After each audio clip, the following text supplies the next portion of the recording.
All right, Shalom. This is a Sharba and Charlotte out of Limestone Camp.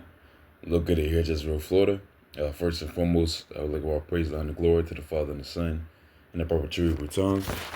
Call La, Yahweh, Ba'ashem Al-Shai, Ba'ashem, Ha'arukah, Kodash Ma'amaf. Also, double honors to the elders, apostles, GMS. Double honors to our art as well down here in the Limestone Camp. Our apostle, Ahar by Israel. Peace and blessings one third, and citations to the whole elect. There's gonna be a lesson going on.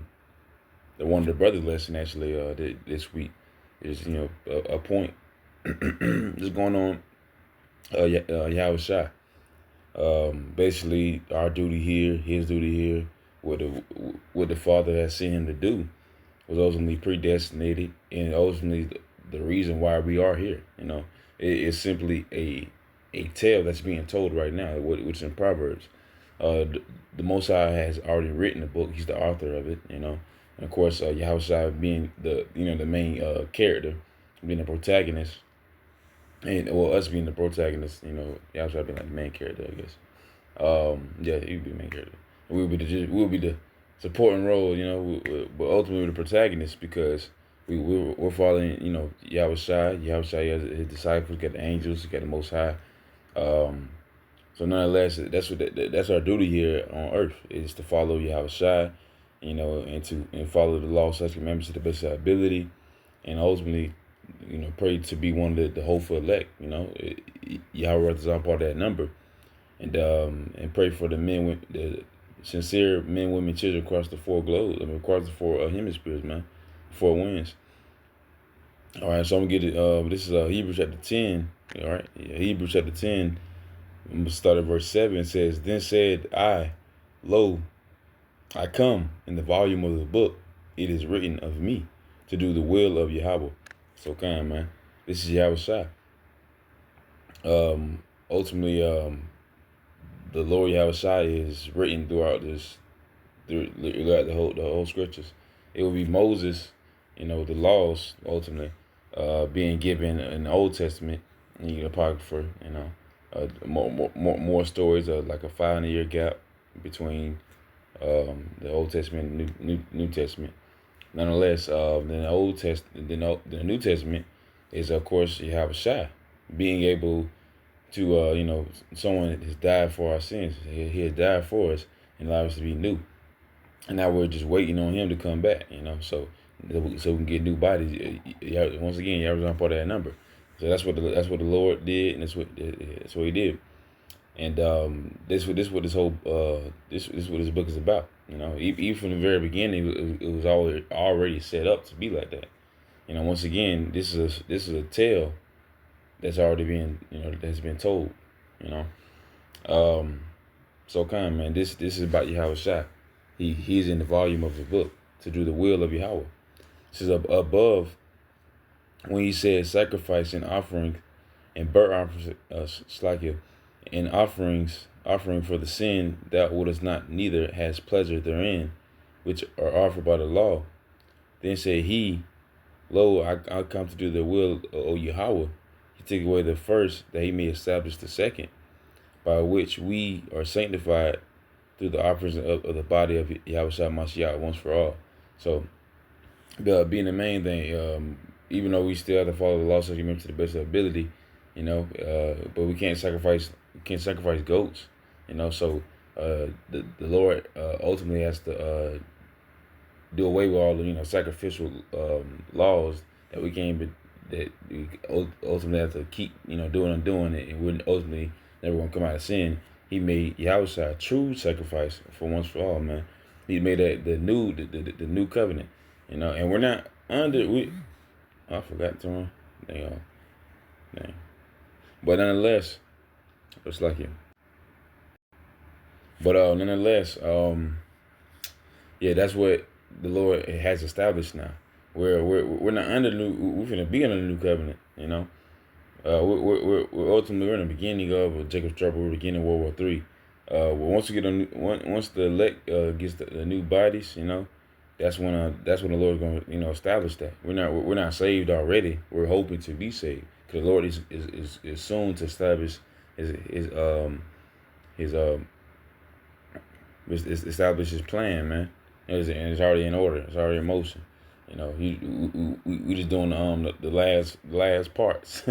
you know, it's like the message. We're simply messengers. We're mailmen. We getting out to whoever who gets it. If it's one person that likes the video, if it's two or three, men, woman, child, whoever sees it, and so much so it, so on and so forth through the unicorn. All right. So ultimately, that's our duty. And ultimately, that's a gift that we have been given from the Most High Yahweh to have received life through YAHAWASHI, him dying for us, and ultimately him giving us salvation. And we're still at the end of it. We're at the beginning of the end, and so we're still waiting for that last motion, and we're praying for that to be part of the elect. All right, this is James chapter 3, verse 17. It says, "But the wisdom that is from above is first pure, then peaceable, gentle, and easy to be entreated, full of mercy and good fruits, without partiality and without hypocrisy." All right, just going on the wisdom of this world. This would ultimately this is what our people follow. They don't care about Yahweh. They don't care about nothing. I mean, they say they care about Jeebus, they care about Buddha, or they care about this and that, but that's ultimately vanity, everything they believe in the Bible. You got pastors. They do be quote unquote elders. They be old. So you see when I'm in old churches, especially in the South, we're in Florida. You see like an old deacon or whatever. He be like 80. He probably read the Bible 4 times, but he don't know that America is going to be ultimately be eradicated. He don't know about about World War I and World War II in the scriptures, or he don't know about Napoleon Port, or he do, or he don't care. So ultimately, it's wolf in sheep clothing. That's for them, lower level people. That's just Christians. Everyone knows. Everyone was just about the church. But nonetheless, this is not how you're going to reach the Most High, through the wisdom of His word. But the wisdom that the Lord has bestowed us is the wisdom that is pure. So this book, that's ultimately the wisdom, knowledge, understanding that's keeping us afloat. This is pure. It's entreatable. All right, and it's without hypocrisy. All right, this is all the wisdom and knowledge and understanding of the Lord, which is keeping us steadily and keeping us constantly revitalized. All right, this is John chapter 3, verse 16. Damn.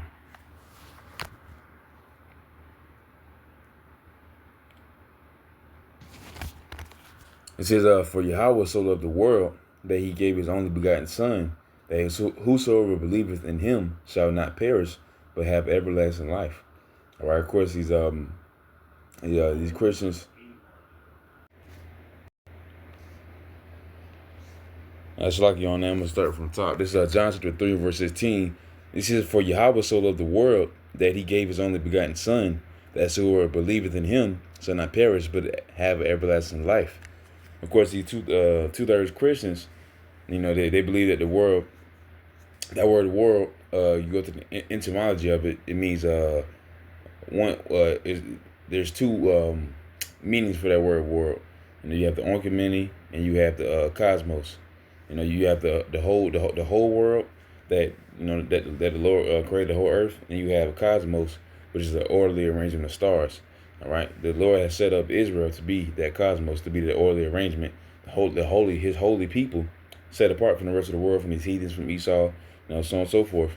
And that's who, and He also sent YAHAWASHI to Israel, Yasharal, Slakia, to save our people, man, to ultimately give us salvation. All right. So this is what the Lord has done, and He did, and he's done, He did. He's on the right hand side of the Father right now. All right, and we're currently going through the process of trying to get this thing going, man. Go on the highways and byways, the street corners, prophesy the name of the Lord, prophesy the downfall of the wicked simple kingdom. All right, tell our people who they are, and tell Tell me anything we can about our people and about this world. About everything. You know. So this is John chapter. Actually, I was it on that. Actually, verse 17. He says, "For Yahweh sent not his Son into the world to condemn the world, but that the world through him might be saved." So once again, not the world as in ointment, but the word as in combos. So ultimately, the word of Israel. Literally, Earth was made for Yasharallah. It was happened to have son of men over there. When Adam and Eve was on Earth, had the heathens, Hamites, the Egyptians, or whatever, so on and so forth. Those always been a thing. But those are son of men. Those are not the Lord's chosen people. The Lord chose Israel. So the Lord has a holy people that he sets up. He sets down, which we are set down right now. We are princes. But we're princes in bondage. And the servants are on horses right now. I'm slightly paraphrasing. It's topsy-turvy, but the Lord has did that. Job 9:24, the earth is given to the hands of the wicked. So the Esau has the ability to do what he is doing now. Ultimately, the Lord is going to eradicate him. He's going to destroy him, destroy his land, and ultimately he's going to give it to his people who ultimately belong to, which is the Negroes, Latinos, and Native Americans, and speckled birds, i.e. the 12 tribes of Israel. All right, the 12 tribes of Yasharallah. All right, it says, "He that believeth on him is not condemned, but he that believeth not is condemned already, because he hath not believed in the name, the only begotten Son of Yahweh." All right, so if you don't believe in YAHAWASHI, if you don't believe in the sacrifice YAHWASHI has made for us, then you're ultimately going to be part of the 2/3. That means ultimately you don't fear the Lord, you don't love the Lord, one or the other. You might well say both, because the Lord is a witness. We're also his witnesses, but he's ultimately becoming a witness unto himself. Everything that's happening is happening because of him. He has made the whole the heavens and the earth. He made time. He made everything that we see or don't see, and ultimately he's the creator of all that. And we have nothing but to do the will of the Most High. Whether it's good or bad. And Esau is doing the will of the Most High, but wickedly. We're ultimately supposed to do the will of the Most High righteously. All right. So this is for the pleasure of the Most High to ultimately see how much we love him. If you really love him, he can get everything you need. So I'm gonna be on his good side, not his bad side. I'm not gonna try to be like a stubborn witch. You can't be rebellious. Rebellious is as witchcraft. So you have to be for the Lord, because if you're not for the Lord, you are against the Lord. This is Matthew chapter 11, verse 28. It says, "Come unto me, all you that labor and are heavy laden, I will give you rest." So this is the offer that Yahweh has given to his servants, the ones that believe on him and his Father. He's giving them rest. It says, "Come unto me, all ye that labor and are heavy laden." The effects of this world. Esau got two. He got our people in a bind right now. You basically work or you be unalive. And if you unalive, you still gotta kind of worry. You don't have to worry about your family, but your family, is gonna be this and gonna do this and that. Some of these jakes, like Jay-Z or whatever, they want to have generational wealth, so their family can be set up forever. Even still, if you're not in physical turmoil, you're going to be in mental and spiritual turmoil. There's no winning in this society, because the society is ultimately designed to fail. It's designed to be wicked, and it's designed for devils and demons. It's designed for Esau. It's not designed for Jake. Our lot for this land is the ultimate for 2/3 of our people to be destroyed, and for 1/3 in the hope for elect to get salvation. That's the only way we're gonna be properly saved and get the judgment that are fitted for us. Hopefully you're fitted for judgment, righteous judgment, and not unrighteous judgment. All right. I want to be fitted for righteous judgment. I want to be saved and get salvation. All right. So once again, come unto me, all you that labor and are heavy laden, I will give you rest, man. So this is YAHAWASHI to his men, women, and children that believe unto him. If you really want to do the will of the Father, denounce yourself and denounce his world, and put all your hope in the Lord, man. That's what you're supposed to do. It says, take my yoke upon you and learn of me, for I am meek and lowly in heart. Ye shall find rest unto your souls, for my yoke is easy, my burden is light. So kind of to do this truth once again is a blessing. Having this wisdom, knowledge, and understanding is a gift and a blessing. All right, and to get salvation is even more so is the greatest gift you can receive. It is truly it's truly holy, because he could easily not be that merciful. He could easily destroy us with the rest of the world, just like 2/3 was. Just like 2/3 of our people were fitted for destruction. He could have did that for our people, but he chose the hopeful elect, the 144,000 out of the 12 tribes of Israel to be saved, and the 1/3 out of the nation of Israel as well. All right, and the other 2/3 to be destroyed, and other 1/3 and the hopeful elect to be saved and be transformed. All right, this is the will of the Father, and this is what Yahushua is coming to do. All right, this is Ecclesiastes chapter 12, verse 13. It says, let us hear the conclusion of the whole matter. Fear Yahweh and keep his commandments, for this is the whole duty of man. All right, so this is the whole duty of man, is to fear the Most High Yahweh, Ba'ashem Yahushua, which means in the name of Yahushua being his son, which the word ignorantly calls Jesus Christ. Yahushua meaning he delivers. Yahweh meaning he exists. Yahweh being the name of the Father.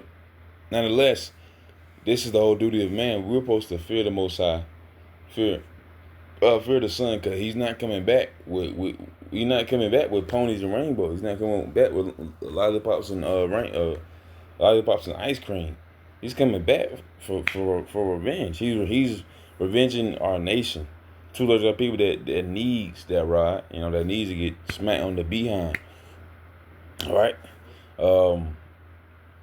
And for these heathens that that were worse than their worst, and they need to be destroyed, and they need to be enslaved for about 1,000 years, twice to what they did to the apple of the Lord's eye. So that's what the Lord is coming to do. That's what you need to get in shape to do, and of course in shape mentally and spiritually, because physical exercise, prophesied or not, it's like what's the word? Basically, it don't matter to it'll be vanity to do that and not get the wisdom. You can do that health. You can get health and keep your body right, but ultimately you need wisdom and understanding. That's the best thing you can give, because these bodies are gonna wear and tear anyways. You got to, just like with the laws, you got to keep it to the best ability, keep your body up to the best ability, because your spirit is the only thing that's gonna really save you. Because that's what the Lord is looking for, your spirit, and if righteous, he want that, and Lord willing, you part of that number. Keep going. This is 1 Corinthians chapter 1, verse 21 says, For after that, in the wisdom of Yahweh, the world by wisdom knew not Yahweh.